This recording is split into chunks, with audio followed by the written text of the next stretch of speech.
Você tem encontrado alegria em Deus? É isso mesmo.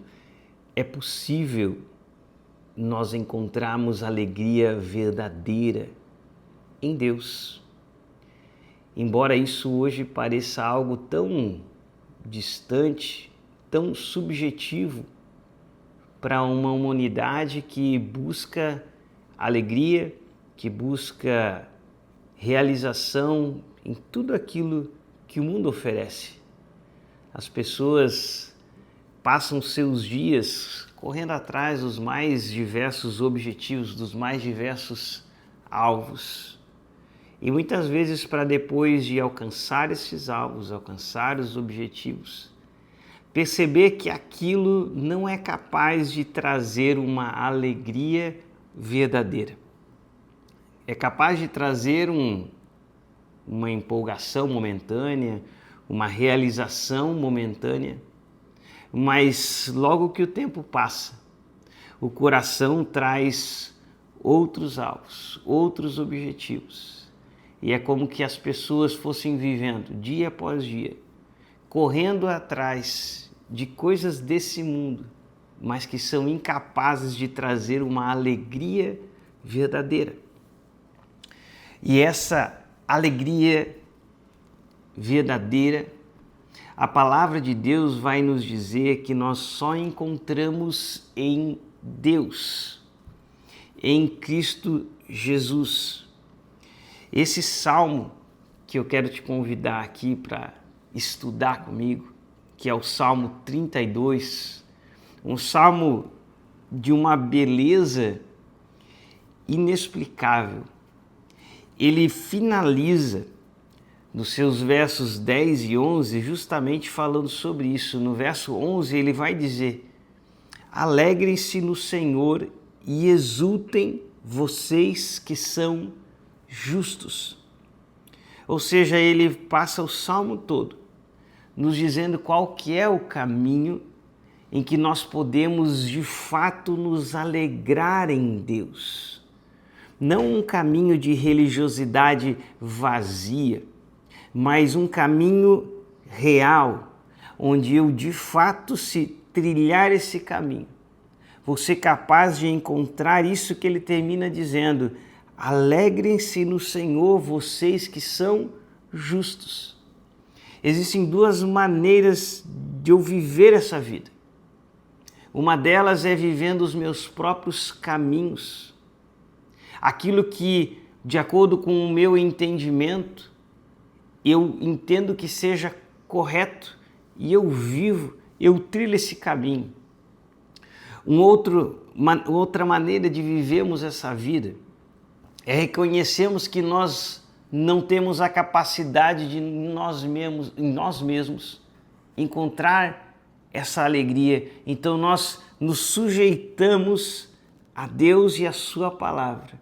E então nesse processo nós encontramos essa alegria que o salmista diz: alegrem-se no Senhor, exultem vocês que são justos.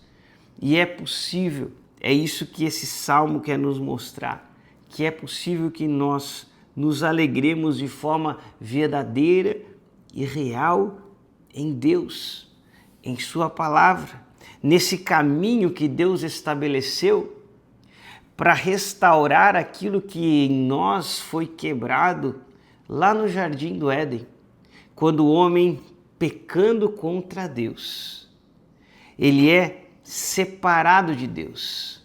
Logo depois de pecar, o texto vai dizer que Deus vem ao jardim para conversar com o homem, mas o homem, ao ouvir a voz de Deus, se esconde, porque ele sente temor em seu coração.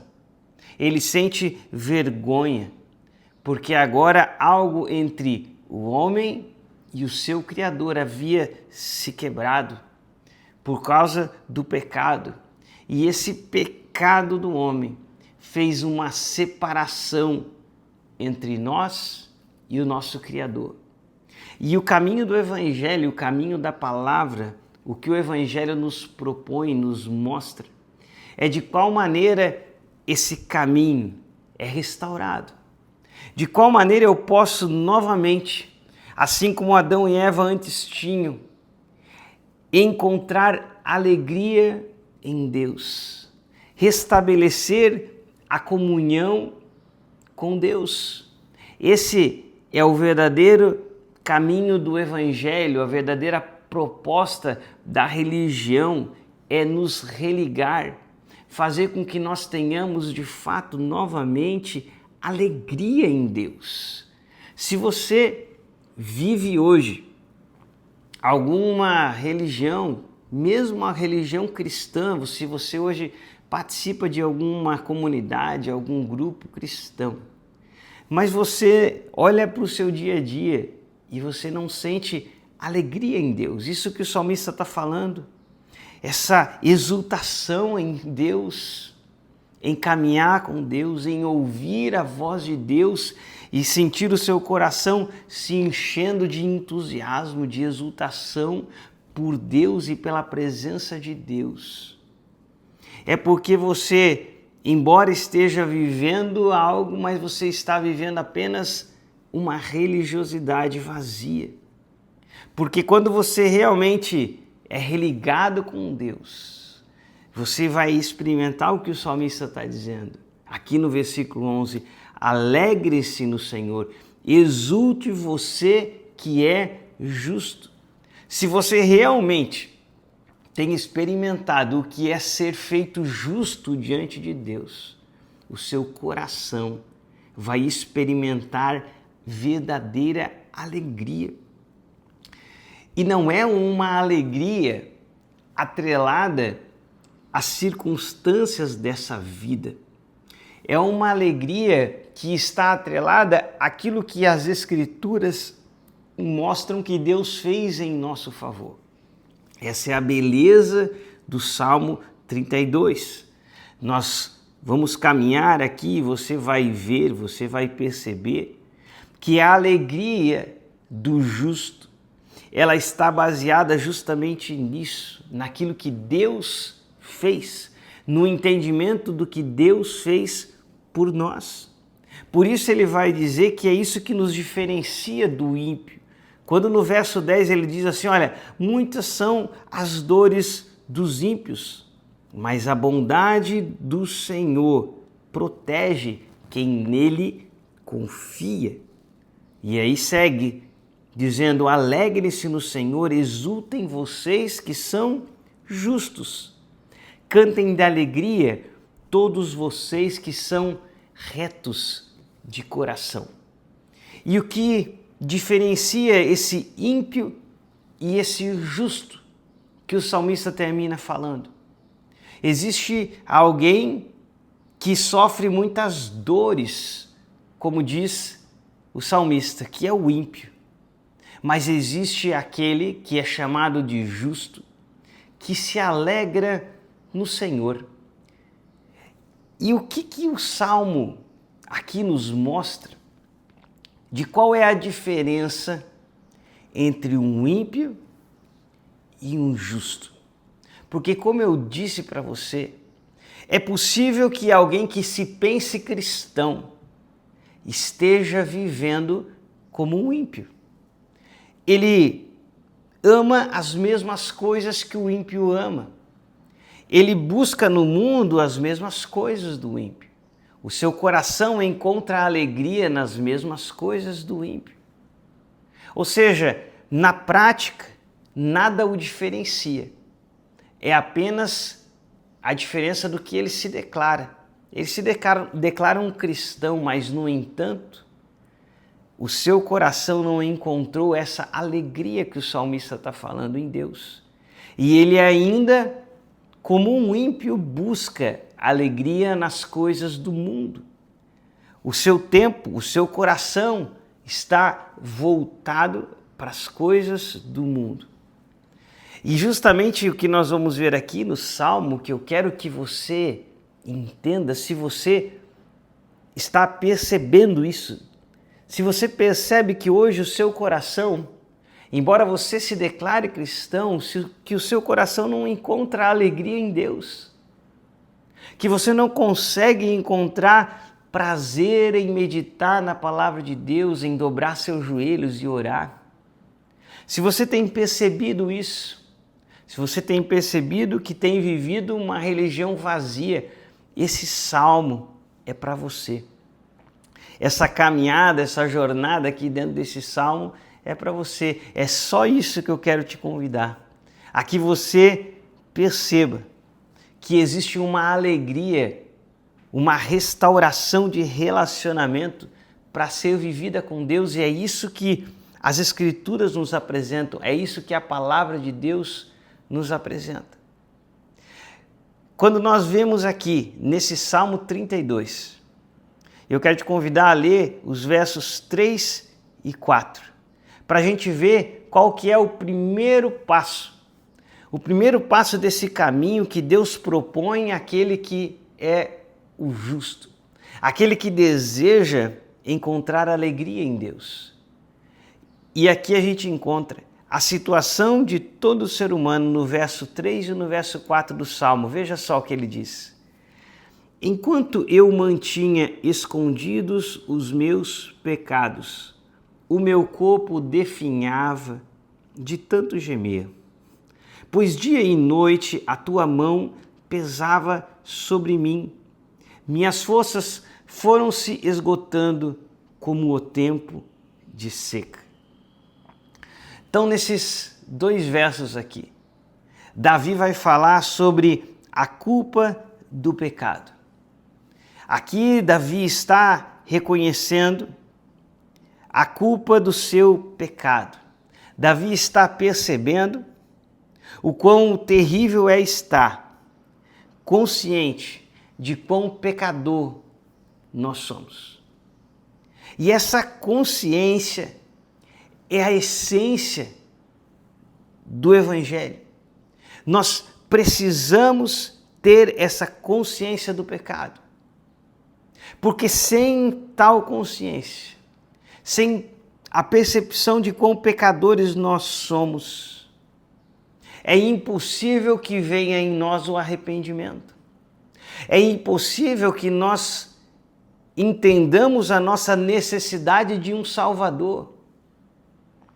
Veja, se você não entende o quão pecador você é, se você está sempre se comparando com outras pessoas que são piores que você, e pensando que, no fim das contas, você ainda tem algumas virtudes a mais do que os outros, é impossível que você perceba a sua condição de pecador diante de Deus. Nós precisamos deixar de lado toda a nossa justiça própria. Como Jesus vai dizer no Sermão do Monte, lá no início, quando ele vai dizer: bem-aventurado os pobres em espírito, que é aquele que entende a sua pobreza espiritual, a sua incapacidade de se apresentar justo diante de Deus. Quando o próprio Jesus nos confronta em Mateus capítulo 15, dizendo: olha, do coração do homem procede tudo aquilo que é mal. Os adultérios, as invejas, os ódios, as impurezas sexuais, é do coração do homem. Ou seja, nós já nascemos quebrados e em pecado. Indiferentemente que se nós vivemos uma vida, tentamos viver aqui uma vida digna, sendo fiéis aos nossos cônjuges, trabalhando, pagando nossos impostos, vivendo uma vida correta. Independente disso, todos nós sofremos com aquilo que aconteceu lá na queda. Já nascemos quebrados, separados de Deus em nossos corações, não querendo nos submeter à vontade de Deus e à voz de Deus. Ora, a prova disso, de que nós fugimos da voz de Deus, é o fato de que todos nós sabemos de que a Bíblia Sagrada é a palavra de Deus deixada por nós. E a pergunta é: por que nós somos tão negligentes com ela no nosso dia a dia? Porque se essa palavra é de fato a voz de Deus, por que nós não conseguimos nos submeter a ela? Porque nós dizemos, é muito difícil, muito complexo, e viramos nossas costas e buscamos tantas coisas. Mas assim como Adão, nós fugimos de Deus. Nós nos escondemos e tememos ser expostos a essa palavra. Essa é a maior prova, a nossa falta de interesse nas coisas de Deus, a nossa falta de tempo para as coisas de Deus, é a maior prova de que nós estamos quebrados, de que nós estamos de fato afastados de Deus por causa do pecado. A nossa falta de interesse em ouvirmos a voz de Deus, em estarmos diante de Deus, faz com que nós estejamos debaixo dessa opressão aqui que a primeira parte diz, enquanto eu mantinha escondidos os meus pecados, o meu corpo definhava. Enquanto nós não reconhecemos a nossa condição de pecadores, os nossos corpos, a nossa vida, nosso coração é destruído pela opressão do pecado e do mal, porque nós estamos ainda separados de Deus, estamos debaixo da ira de Deus. Veja, João capítulo 3, o versículo 16, ele traz um texto tão conhecido, em que nós amamos ouvir, e tão maravilhoso, onde ele vai dizer, porque Deus amou o mundo de tal maneira. Ele nos ama de maneira tão grande e poderosa, que ele nos deu o seu Filho unigênito, para que todo aquele que nele crê não pereça, mas tenha a vida eterna. Mas eu quero te convidar a ler o final do capítulo 3, que é onde João Batista está falando a respeito deste filho que nos foi dado. Deus nos deu um filho, ele amou o mundo e nos deu o seu filho. Mas veja o que João Batista vai dizer com relação ao fato, a nossa responsabilidade, a minha responsabilidade, a sua responsabilidade por nós termos recebido esse filho. Veja o que ele vai dizer. O Pai, isso no versículo 35, o Pai ama o Filho e entregou todas as coisas nas suas mãos. Está falando de Deus com relação a Jesus. Deus ama Jesus e entregou tudo nas mãos dele. Por isso, quem crê no Filho tem a vida eterna. Então agora aquele que crê em Jesus tem a vida eterna. Agora ele vai dizer assim, mas quem se mantém rebelde contra o Filho não verá a vida, mas sobre ele permanece a ira de Deus. Veja que declaração terrível daquele que rejeita receber o Filho, rejeita receber a palavra de Deus, ainda que com sua boca declare que é um cristão, mas rejeita ouvir a voz de Deus através da palavra de Deus. As Escrituras vão dizer que este que rejeita está debaixo da ira de Deus. Esse é o quadro que se encontra aqui, o salmista falando, enquanto eu escondia os meus pecados. Enquanto eu não olhei no espelho e não reconheci eu sou um miserável pecador. Enquanto eu tento me justificar por boas obras, porque sou uma pessoa que faço caridade, uma pessoa que ajuda os outros, uma pessoa que no fim é alguém bondoso, enquanto eu tento me justificar por ser um bom cidadão, diferente dos bandidos, diferente dos corruptos, enquanto eu me vejo superior ao mundo pecaminoso e pecador que nos rodeia, enquanto eu tento trazer para mim a minha justiça própria, eu vou continuar debaixo da ira de Deus. Porque toda a minha justiça diante de um Deus santo é trapo de imundícia. Isaías já nos fala isso. Eu posso juntar a minha justiça durante toda a minha vida. E toda a justiça minha, a justiça própria sua, todas as nossas caridades, todas as nossas bondades, nós podemos juntar tudo isso. E isso é como nada diante de um Deus perfeito e santo. Porque nenhum único pecado pode chegar diante de Deus. Nenhum único pecado pode conviver diante de Deus. E se eu e você cometemos um único pecado em nossa vida toda, isso já é suficiente para nos separar de Deus. É esse peso de pecado que está sobre o coração de Davi aqui. É a compreensão de que nós somos incapazes de salvarmos a nós mesmos. E nós precisamos entender isso de forma muito profunda.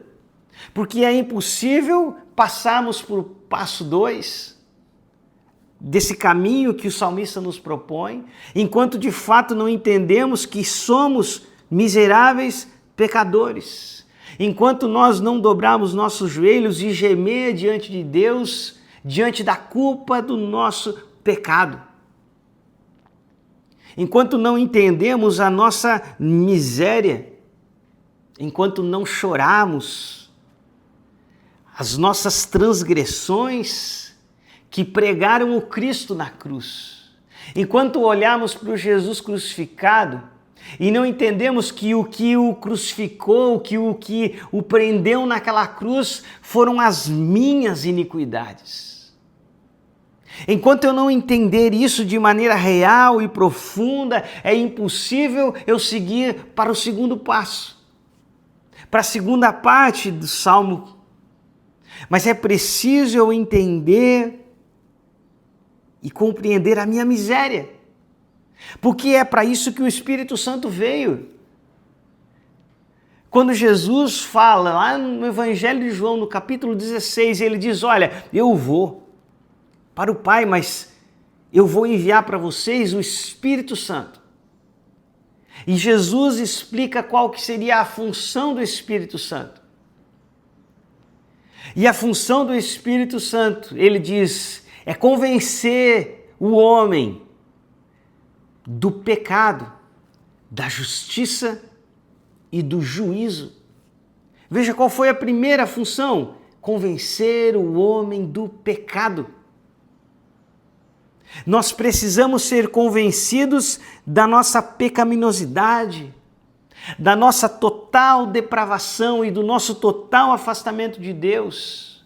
Precisamos ser convencidos daquilo que Paulo escreve em Efésios, que estávamos mortos em delitos e em pecados, sem condição alguma de reagirmos, de salvarmos a nós mesmos, de ter qualquer boa obra, qualquer boa ação em direção a Deus.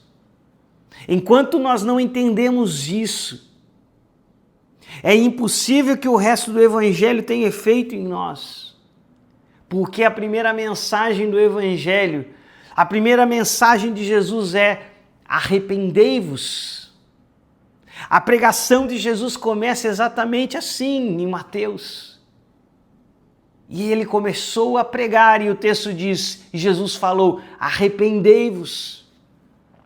Porque é necessário, se você tiver essa experiência com o Espírito Santo, você precisa necessariamente ser constrangido, tomar consciência do pecado. Todos os avivamentos reais e verdadeiros que aconteceram quando você os estuda, eles vêm acompanhado, toda real conversão vem acompanhado de uma consciência total e absoluta de quão pecadores e miseráveis nós somos. Você não pode dissociar. Se você tem pessoas num suposto avivamento caindo pelo chão, gritando, fazendo histerias, mas você vai falar com essa pessoa e ela não está profundamente convicta de que é um pecador, de que é um miserável, de que está afastado de Deus, de que está debaixo da ira de um Deus santo, é porque tudo que ela viveu ali foi apenas histeria, apenas emoção, porque o evangelho genuíno, quando chega, a manifestação de Deus genuína, quando ela é verdadeira, você é esmagado pela convicção de que você é um miserável, um pecador afastado e de que você está, como João Batista diz, debaixo da ira justa de Deus. Porque é a ira de Deus contra o pecado. E se Deus é justo, se Deus é verdadeiramente bom, se Deus é de fato santo, e com ele não habita o pecado, a ira dele deve estar sobre nós pecadores. Essa é uma realidade do evangelho inegociável. A consciência do pecado. Verso 4 do Salmo que nós estamos estudando.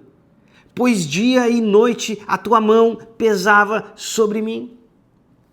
Essa compreensão de que o pecado não subsiste junto de Deus, porque Deus é santo. Essa consciência precisa estar em nós. Essa é a consciência do verdadeiro avivamento, da verdadeira conversão a Deus. Eu deixei esse livro aqui para mostrar para você.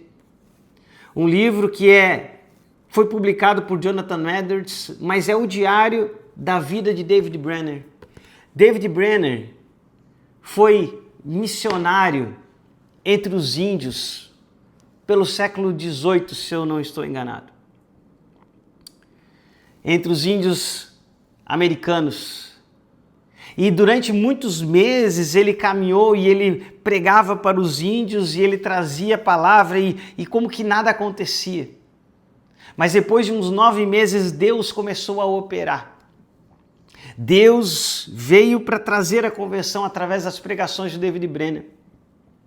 E vários relatos dele dizem e falam dos gemidos, do choro, daqueles índios que se lançavam ao chão dizendo: eu sou um miserável, nós somos pecadores, nós estamos vivendo uma vida pagã, adorando ídolos estranhos, adorando demônios, e eles se desesperavam.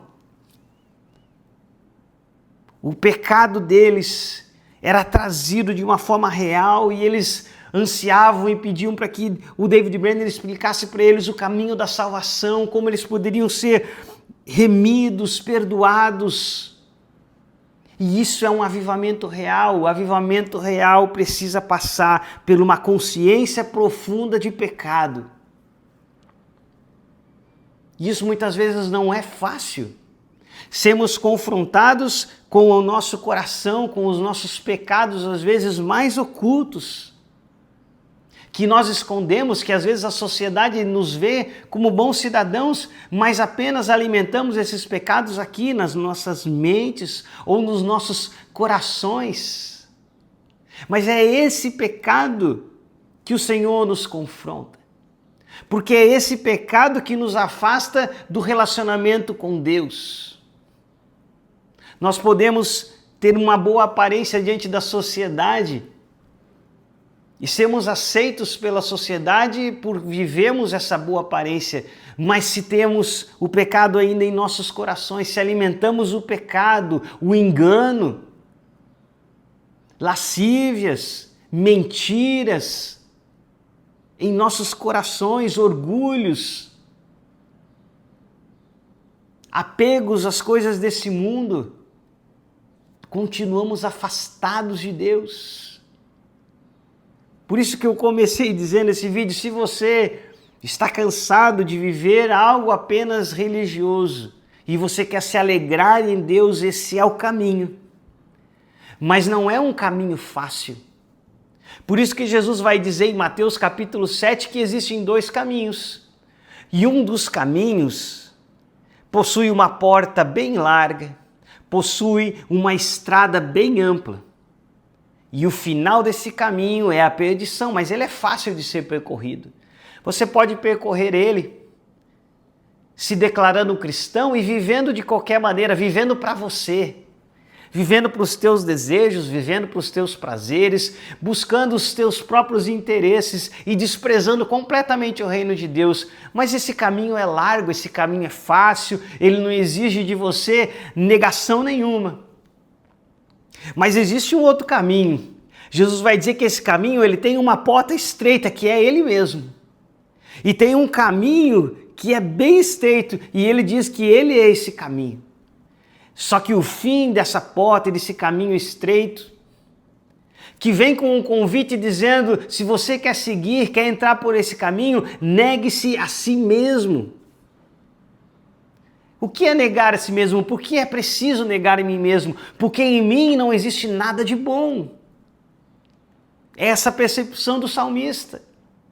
Do meu coração procedem todas as coisas ruins, então eu preciso me negar, eu preciso abrir mão de mim mesmo, eu preciso abrir mão dos meus desejos, eu preciso abrir mão dos meus sentimentos, daquilo que eu entendo ser correto, eu preciso negar a mim mesmo, tomar a minha cruz e seguir a Cristo. Essa proposta é difícil, essa proposta não é simples, ela passa pelo morrer. Ela passa pelo abrir mão de quem nós somos e em dizer, Senhor, eu confio em Ti. E a sequência aqui do verso 4 é a beleza. É quando alguém que está nessa condição de se sentir oprimido pelo pecado, estando debaixo da ira de Deus, no verso 5 ele entende e ele diz assim, então eu reconheci diante de ti o meu pecado. E eu não encobri as minhas culpas, e eu disse, confessarei as minhas transgressões ao Senhor, e tu perdoaste a culpa do meu pecado. Veja a sequência, a segunda parte. A primeira parte que nós vimos aqui, o verso 3 e 4, nós vimos sobre a culpa. Aquele que recebe sobre si e se percebe debaixo do pecado. Mas aquele que entende isso, vai para o ponto 2. Ele experimenta o arrependimento, quando ele diz, então eu reconheci o meu pecado diante do Senhor. E aqui vem a beleza do Evangelho, aqui começa se mostrar, se revelar para nós a beleza do Evangelho. Porque em qualquer tribunal dessa terra, desse mundo, aquele que reconhece o seu pecado, a sua transgressão e a sua culpa, ele pode ter até a sua pena atenuada, mas ele vai cumprir a sua pena. Aí que ele vai ser condenado, porque ele reconheceu o seu pecado e a sua transgressão em qualquer tribunal. Um homem confesso é condenado. Mas diante do tribunal de Deus, do tribunal da graça, se experimenta algo diferente. Quando ele de fato ele diz, eu reconheci diante do Senhor o meu pecado. Eu parei de encobrir os meus pecados, eu parei de agir de maneira religiosa, pensando que os meus atos e as minhas caridades pudessem me justificar diante de Deus. Não, eu reconheci, eu larguei mão de toda a minha esperança nas minhas boas obras, na minha justiça própria, eu soltei isso. Eu reconheci a minha condição de miserável, e aí ele vai dizer, quando eu confessei as minhas transgressões, tu me perdoou a culpa do meu pecado. Veja, essa é a maravilha, essa é a beleza do Evangelho. Você reconhece sua culpa, você se arrepende diante de Deus. E aí nós chegamos no terceiro ponto, que é o versículo 1 e 2, o verso 1 e 2 do Salmo 32, onde ele vai dizer, agora que eu, percebendo a minha culpa, me arrependi dos meus pecados.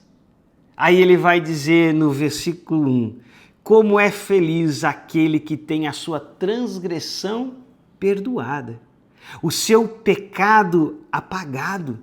Como é feliz aquele quem o Senhor não atribui culpa e em quem não há hipocrisia. Essa terceira parte fala da justificação.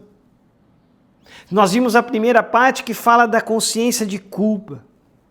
A segunda parte falando para nós do arrependimento que precisamos ter. E agora a terceira parte da justificação. O como esse Deus que é santo e perfeito, ao invés de nos condenar quando nós confessamos a nossa culpa, Ele mesmo, através de Cristo Jesus, Ele mesmo morre no nosso lugar, paga a culpa do nosso pecado. E aí o texto vai dizer, a minha transgressão é perdoada, o meu pecado que é tão vil, é tão profundo, ele é simplesmente apagado. O texto diz que o Senhor não me atribui mais culpa, mas Ele passa a atribuir a nós a justiça de Cristo lá na cruz. Aquilo que Cristo realizou de maneira perfeita, porque Jesus foi perfeito. Aquilo que para nós era impossível vivermos, Jesus realiza naquela cruz de maneira perfeita e essa justiça agora é atribuída a mim. E o meu pecado é apagado. Percebe que esse é o caminho da alegria do justo?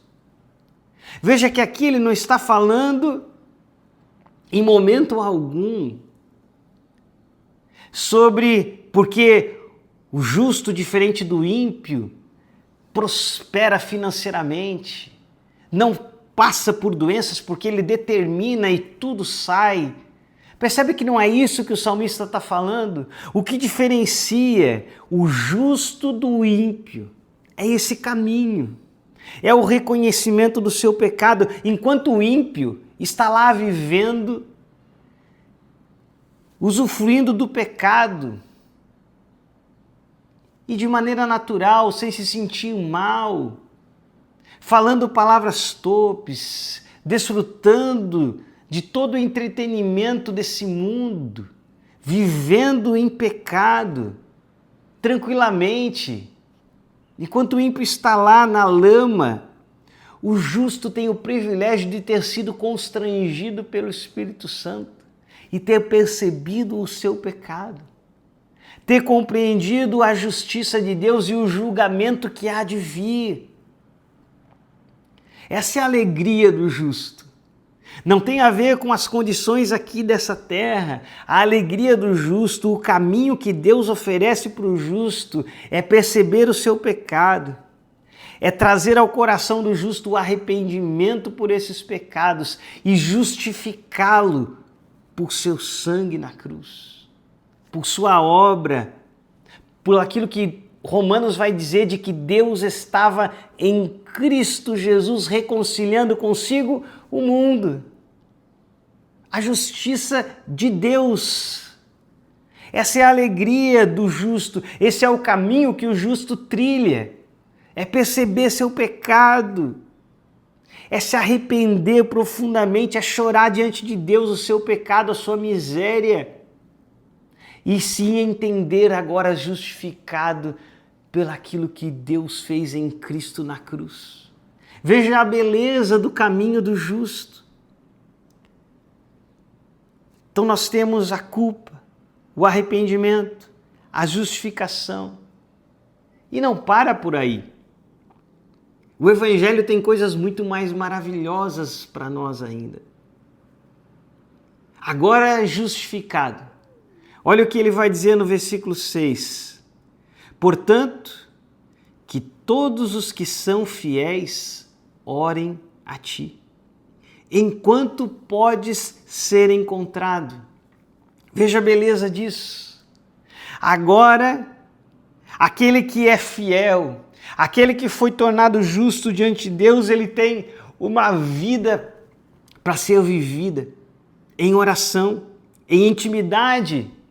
Aquilo que havia sido tirado de nós lá em Adão, agora em Cristo Jesus é restabelecido.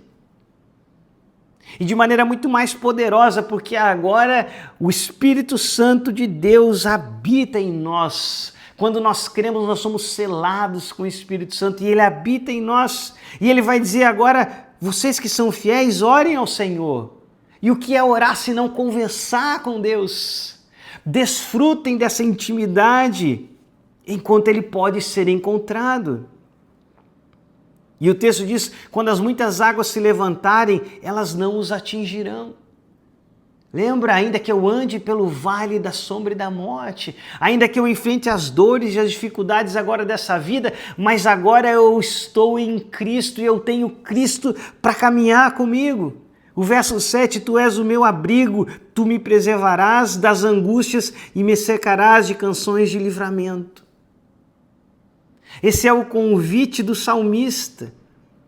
Portanto, que todos os que são fiéis orem a ti enquanto é tempo, enquanto pode ser encontrado. E essa é uma informação importantíssima. Nós vivemos no tempo da graça, enquanto Deus pode ser encontrado.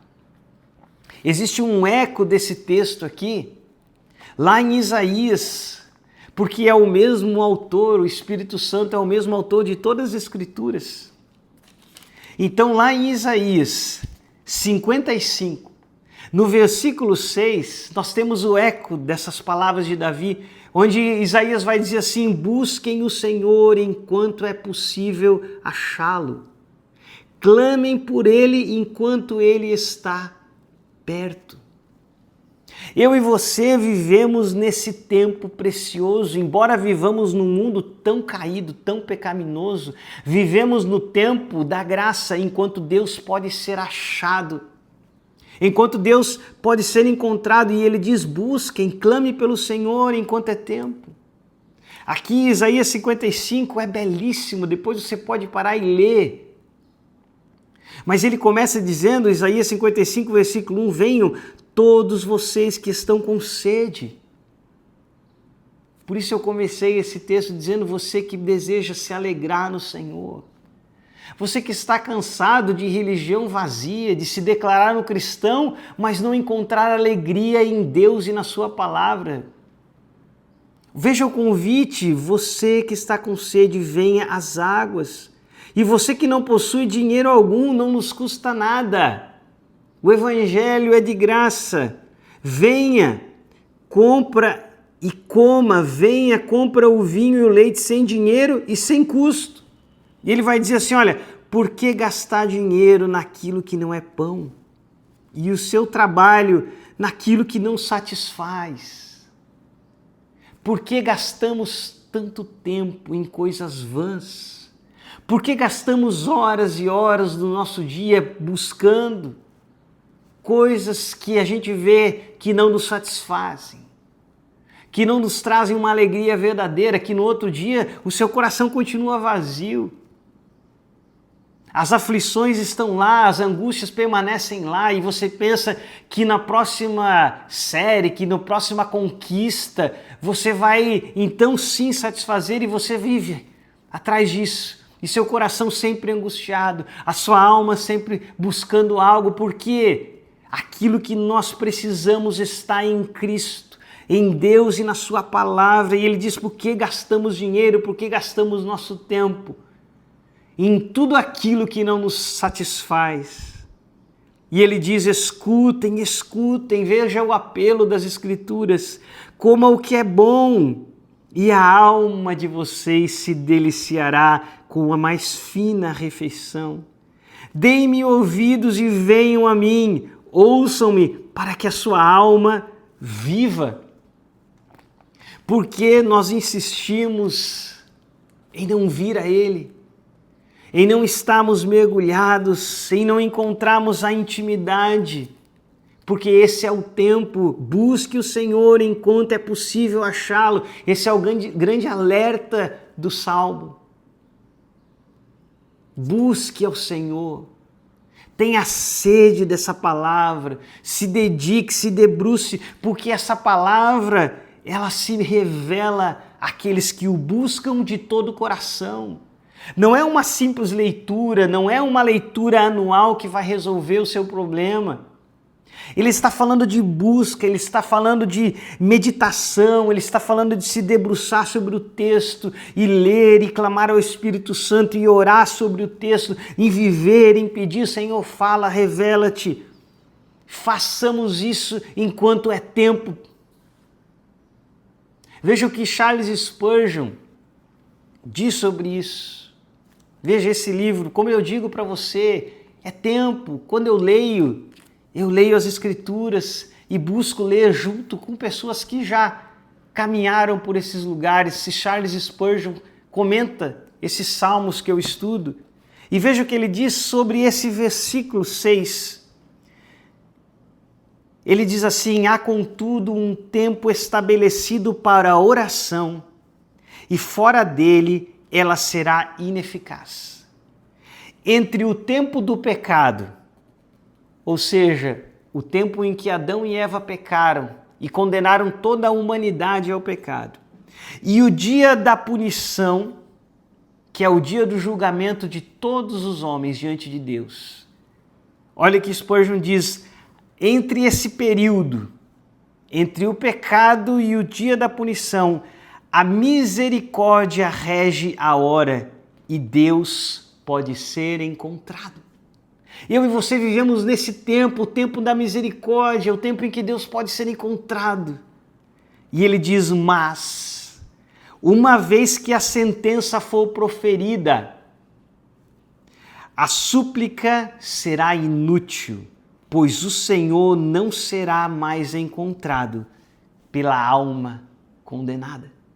Assim como diz lá em 1 Tessalonicenses, o dia em que as trombetas soarem e os céus se abrirem e Cristo vier em glória, é o tempo em que a graça se encerra. É isso que ele diz. É o tempo em que a graça não será mais encontrada. Por isso esse é o tempo de maior privilégio, onde eu e você podemos dobrar nossos joelhos e nos achegar a Deus em oração, restabelecendo essa alegria de comunhão. Veja que caminho privilegiado. Nós falamos então primeiro, versículo 3 e 4, a compreensão da culpa. Versículos 5 e 6, o arrependimento que vem dessa compreensão quando nos prostramos arrependidos. Versículos 1 e 2, aquilo que Deus faz por nós, a justiça de Deus que agora é atribuída a nós. Versículos 6 e 7, nós vimos o ponto 4, que é agora o desfrutar dessa intimidade, em oração, em estar diante de Deus. E por último, o processo de santificação, de caminhar nesse caminho que Deus estabeleceu para nós, que é o verso 8 e o verso 9. Veja o que ele diz: eu o instruirei e o ensinarei no caminho que você deve seguir. Uma vida de oração, uma vida de intimidade gera isso.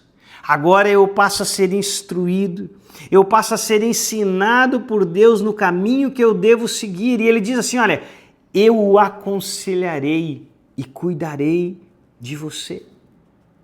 Veja que maravilhoso, querido, você que anda cheio de dúvidas, quais são os caminhos, o que devo fazer, qual é a vontade de Deus para mim. Ele diz que se nós nos propomos a orarmos, a nos colocarmos na sua presença, a buscarmos a sua face, ele faz essa promessa: eu o instruirei, eu o ensinarei no caminho que você deve seguir. Eu vou te mostrar as veredas, eu vou te aconselhar. Imagina ter Deus como seu conselheiro, e eu cuidarei de você. E aqui o Salmo nos traz o contraste. No verso 9 ele diz: não sejam como o cavalo ou o burro, que não tem entendimento, mas precisa ser controlado com freio e rédea, caso contrário, não obedece. E é justamente essa diferença entre o justo e o ímpio. Não estamos falando de diferenças materiais, físicas, de saúde ou não, de dinheiro ou não. Veja como isso difere do que se prega hoje, do que é tão distorcido. dos pastores coach, da prosperidade, onde se você vier para Deus vai dar tudo certo, que essa é a diferença entre o justo e o ímpio, é que ele tem o conhecimento das coisas. Não é isso. A diferença entre o justo e o ímpio é de que o ímpio está satisfeito em seus pecados e ele segue o seu caminho para a perdição, com somente cauterizada. Mas o justo, ele entendeu a sua condição de pecador. Ele entendeu sua miséria e ele agora se coloca diante de Deus humilhado para receber a justiça que há em Deus e agora receber a instrução que há em Deus, porque ele entendeu que o seu coração é enganoso, que os seus próprios caminhos são errados e agora ele se coloca diante de Deus e diz: Senhor, guia-me pelos teus caminhos, guia-me pelo caminho da justiça. Ele faz a oração do salmista no Salmo 119, 37, ele diz: Senhor, desvia os meus olhos das coisas que são inúteis, daquilo que o mundo segue pensando que nisso há vida, desvia os meus olhos disso e faz-me viver os caminhos que tu traçaste. Me instrui.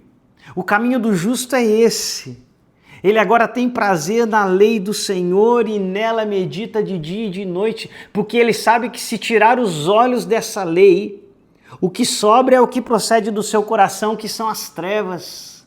Então ele diz: eu não posso mais seguir meu coração enganoso, mas eu preciso seguir a voz de Deus, eu preciso meditar nessa lei de dia e de noite. Ele entendeu que o Senhor nos deixou uma instrução, um ensinamento, um caminho e que essa instrução se encontra na lei de Deus. Ele entendeu o que o Salmo 19 nos traz, um salmo tão maravilhoso, onde o salmista no Salmo 19 ele vai dizer aqui para a gente que os céus vão declarar a glória de Deus e de fato declaram. Mas o caminho de salvação, a compreensão da justiça e do poder de Deus não está no muito apreciar a natureza. Você pode contemplar a natureza a sua vida inteira, mas essa contemplação não vai te trazer a consciência do seu pecado e da sua miséria e não vai te trazer a revelação daquilo que Deus fez na cruz em Cristo Jesus, da propiciação do pecado, do resgate, da regeneração, do perdão, da graça. Todas estas coisas só nos estão reveladas na lei, e por isso que a sequência do Salmo 19 ele vai dizer: olha, os céus declaram a glória, mas ele vai dizer: a lei do Senhor é perfeita e é ela quem revigora a alma. Os testemunhos do Senhor são dignos de confiança e tornam sábios o inexperiente. Os preceitos do Senhor são justos, veja aqui, e dão alegria ao coração. Se você precisa de alegria no seu coração, está aqui, está nos preceitos do Senhor, está na palavra de Deus. Os mandamentos do Senhor são límpidos e trazem luz aos olhos. O temor do Senhor é puro e dura para sempre. Se você busca algo que não seja como as alegrias desse mundo que passam, que hoje você conquista e amanhã você já nem dá mais bola, que hoje para você diz: se eu tiver aquilo, se eu conquistar isso, então aí eu vou ser feliz.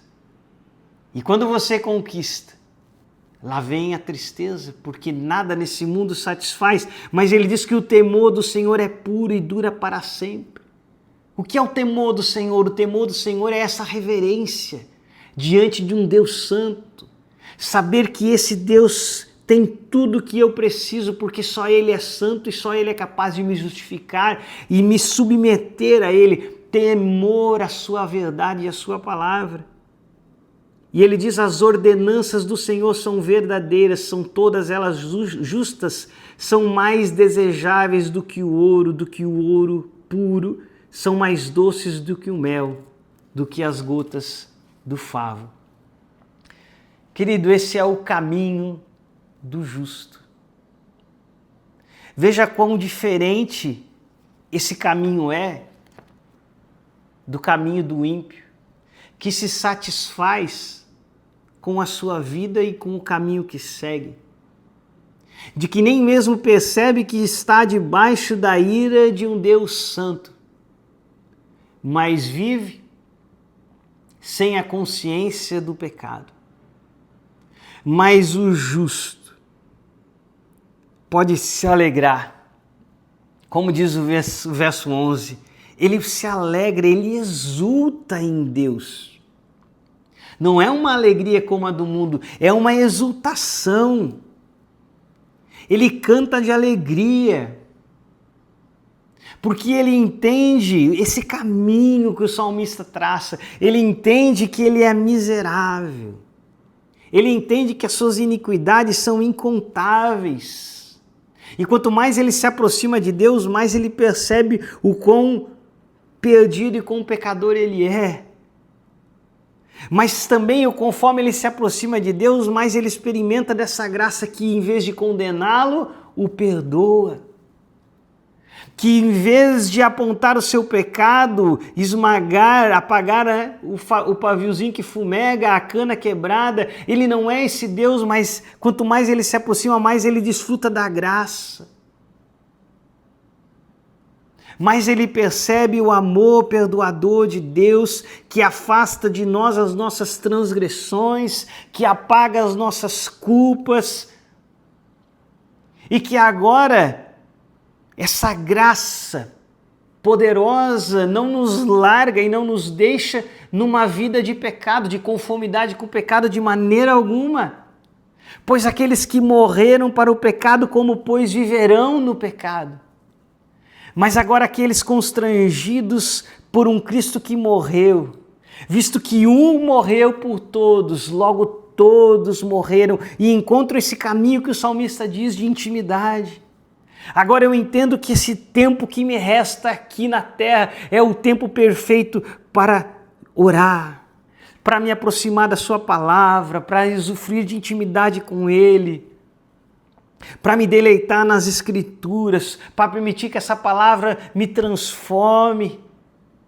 E dessa maneira eu vivo uma vida de santidade, aonde o Senhor me instrui, aonde o Senhor me aconselha, aonde eu ouço sua voz, aonde eu encontro alegria em Deus.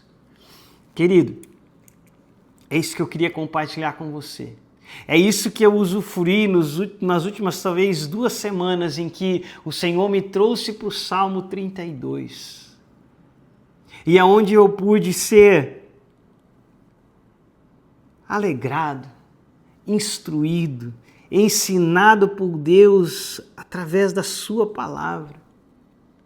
Mas entenda, nada disso vem de maneira rápida. Nós precisamos aplicar o nosso coração em seguir ao Senhor, em buscar ao Senhor de todo o nosso coração.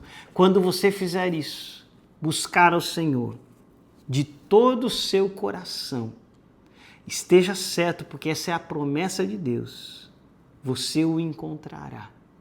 Mas busque-o como quem busca o maior tesouro dessa existência, porque Ele é o maior tesouro dessa existência. É isso que eu tenho para te oferecer, querido. A palavra de Deus, nós não fizemos nada aqui além do que ler e meditar na palavra de Deus. Que o Senhor possa te abençoar, que o Senhor possa te orientar nesse caminho. Se você não quer viver religiosidade, o caminho do Senhor está aí, disposto, diante dos justos, porque a alegria do justo está no Senhor. Amém, querido? Que o Senhor te abençoe, que o Senhor te guarde e até o nosso próximo vídeo aqui no canal. Um abraço para você.